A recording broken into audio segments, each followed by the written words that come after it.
Aujourd'hui dans l'histoire, bonjour Franck Ferrand. Bonjour Maxime. On voyage avec vous dans notre histoire comme tous les matins. Nous sommes donc le 27 février 2015. Mais vous, en quel 27 février êtes-vous ? Le 27 février 1913, il s'agit du dernier jour du procès de la célèbre bande à Bono.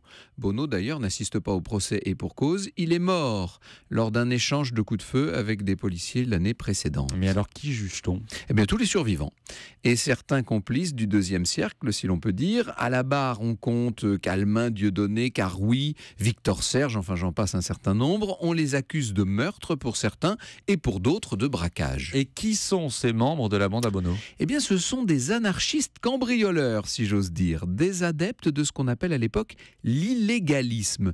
L'illégalisme, c'est une école de pensée qui prône le vol, le braquage, le cambriolage des bourgeois, des hommes riches ou des patrons comme moyen pour faire advenir la révolution. Vous avouerez que c'est quand même un peu étrange comme pensée.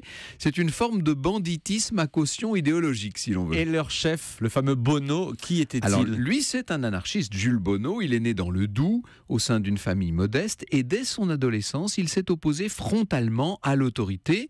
Au début des années 1900, il est au chômage, il se lance dans ses premiers braquages. À Lyon, à partir de 1910, il rencontre d'autres anarchistes. On peut dire que là, la bande à Bono est née. En 1911 et 1912, ils vont multiplier les braquages et utiliseront pour s'enfuir des automobiles. Évidemment, à l'époque, c'est tout à fait nouveau. La police est à cheval ou à vélo, donc elle est distancée.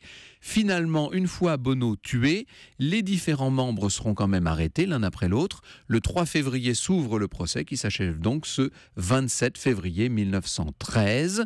Le plus étonnant, c'est que Bono soit resté longtemps une figure politique. Dites-vous qu'encore en mai 68, une salle de la Sorbonne devait être provisoirement baptisée salle Jules Bono. En tout cas, on peut dire que ça, c'est une autre histoire. Oui.